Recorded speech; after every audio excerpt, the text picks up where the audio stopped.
ఎక్కడ వేసిన గొంగళి అక్కడే అన్నట్టు అయిపోయింది నా బతుకు. నీ నోటి సెలవు వల్ల సావిత్రి ఒక సినిమా యాక్టర్ అయితే ఏం కావాలి? అమ్మో అమ్మో అందాకొచ్చావా? చూసావటయ్యా, నన్ను సినిమా యాక్టర్ని చేయవా? సావిత్రిని చెయ్యాలని ఎంత తెగించావు? ఏమిటి మీ నాన్నతో చెప్తావా? చెప్పవా? తప్పమ్మా, మూగ పిల్లలు సినిమా హీరోయిన్స్ కాలేదు. పాపం పాటలాంటి పెళ్ళి మా గురించి పంపించుకోండి. అయితే అత్తయ్య, మరి ఫోటోలు వెంటనే పంపించమంటావా? సరే కానీ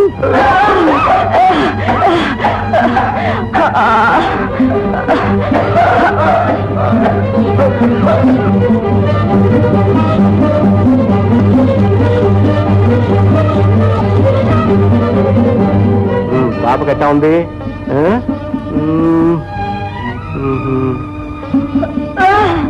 ఏమిటమ్మా, ఏమైంది? దగ్గొస్తుందా? ముందు పరీక్ష చేస్తాను. పర్వాలేదమ్మా, మందిస్తాగా. ఏమిటయ్యా అంటుంది? నాకేం అర్థం కావట్లేదమ్మా, ఏమైంది?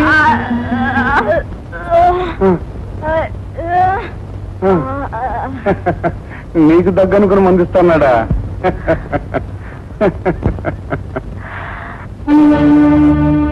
అయ్యో అయ్యో అయ్యో,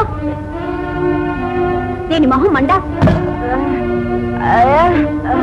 ఓహో అదే, పక్క ఊళ్ళో ఉపస్థానికి ఏదో భస్మం ఇస్తున్నారు బాబు, చాలా బాగా పనిచేస్తుంది. అక్కడ పొయ్యి మీద అన్నం మాడి బొగ్గైపోతుంటే ఇక్కడ కబుర్లు చెప్తూ కూర్చున్నావా? మొదలష్టపదానా? అది ఇక్కడ కథలు చెప్తున్నావు, కబుర్లు చెప్తున్నావు కూర్చోలేదే. నీ మొగుడు ప్రాణాలు దక్కించుకోవడానికి ఇంత మందు తీసుకురావడానికి వెళ్ళిందే.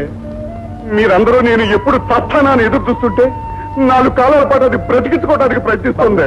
మీరు ఆవేశపడకండి, ఆయాసం ఎక్కువ. రానిరా, ఒక్కసారిగా గుండె ఆగిపోతే దీని కడుపు చల్లగా ఉంటుంది. అనండి అనండి. ఆనాడు రెండో పెళ్లి ఒత్తు మొర్రో అంటే మా వాళ్ళు మెడలు వంచి మీకంట కట్టారు. ఈనాడు నన్ను ఇలా వేపుకు తింటే నా గొంతు నులివి మీరు చంపేస్తున్నారు.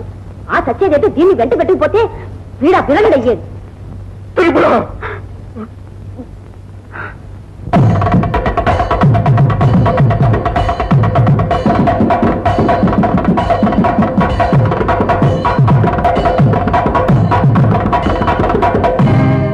ఊరేగిన వాడే ఊరేలిన వాడే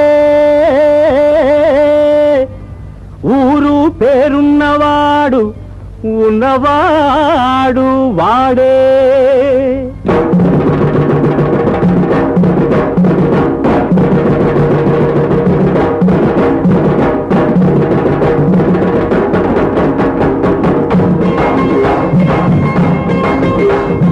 మా ఊరి దేవుడమ్మా, చల్లంగా మమ్మేలు రాముడమ్మా. మా ఊరి దేవుడమ్మా, చల్లంగా మమ్మేలు రాముడమ్మా. మా వాడ వెలసినాడు, మా వారి గాంచినాడు. మా వాడ వెలసినాడు, మా వారి గాంచినాడు. మహిళోపల దేవుడై మహిమలెన్నో చూపినాడు. మా ఊరి దేవుడమ్మా, చల్లంగా మమ్మేలు రాముడమ్మా.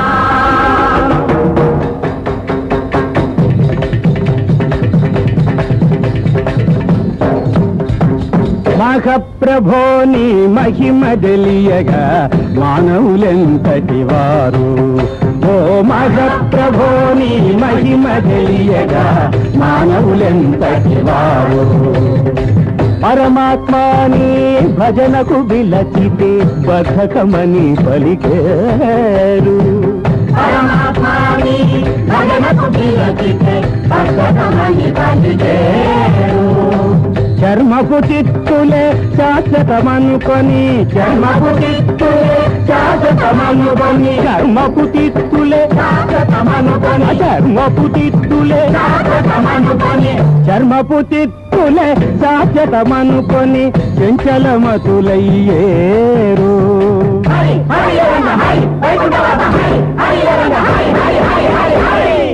ఒక మాట ఒక బాణం అన్నాడు, ఒక సీతమ్మని ఏలుకున్నాడు. ఒక మాట ఒక బాణం అన్నాడు, ఒక సీతమ్మని ఏలుకున్నాడు. మడేలోడి మాటైనా మన్నించాడు, మడేలోడి మాటైనా మన్నించాడు. అడవి కంపి సీతమ్మను ఆదర్శం నిలిపాడు. ఆ ఊరి దేవుడమ్మా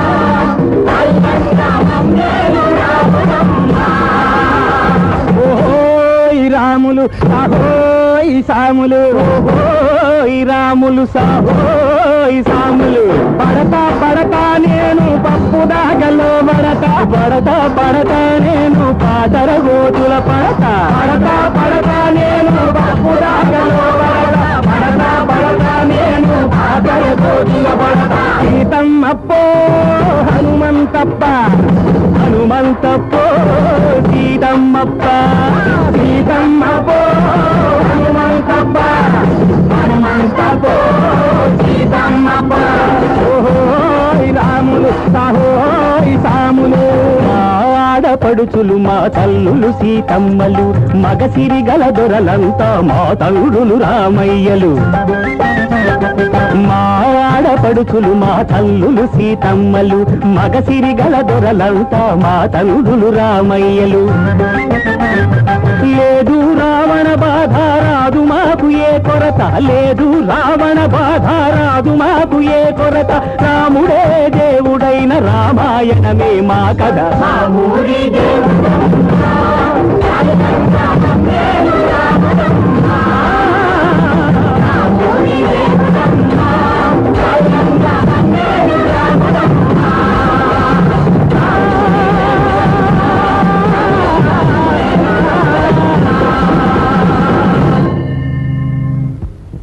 ఐదార్లు ఎంత బాబు?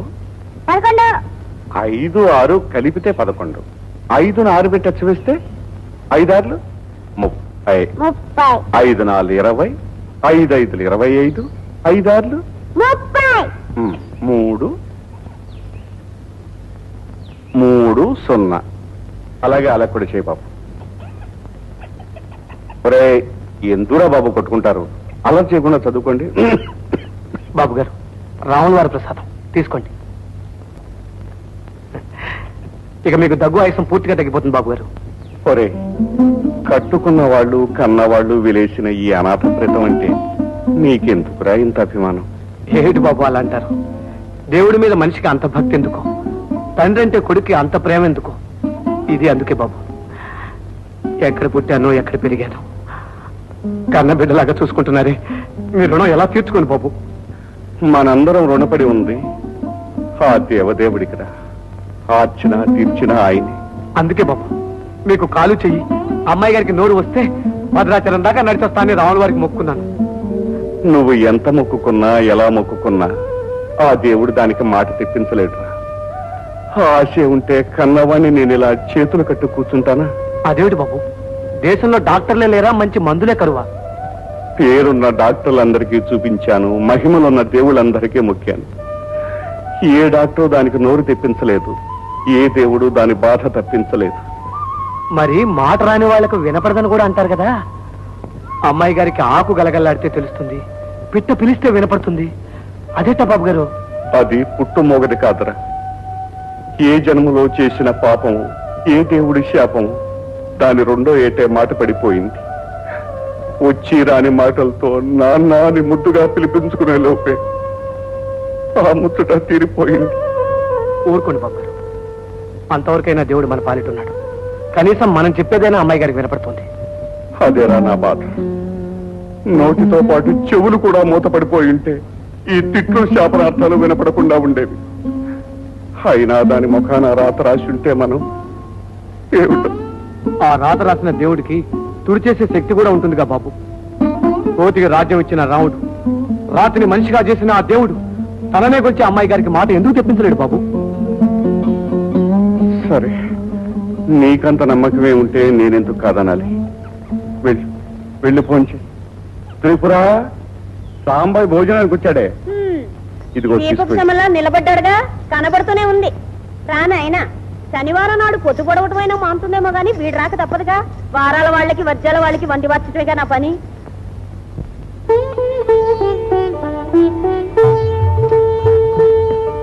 ఏ అమ్మాయి గారు, ఈ సాంబర్ ఏమిటి ఎంత తిట్టిపోసినా సిగ్గు శరం లేకుండా భోజనానికి తయారైపోతున్నాడు అనుకుంటున్నారా? నాకు ప్రతి శనివారం పండగ అమ్మాయి గారు. ఎందుకంటే గుళ్ళో మనిషి దేవుడికి నైవేద్యం పెడతాడు, కానీ ఈ గుళ్ళో దేవతే మనిషికి అమృతం లాంటి ప్రసాదం పెడుతుంది.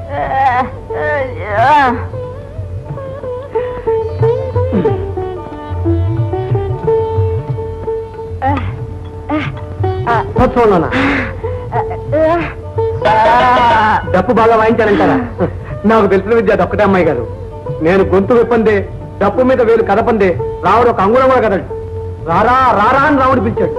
రామా రామా నేను బదులు చెప్పాను, అంతే. రాముడు కదిలాడు, రాధవు కదిలింది.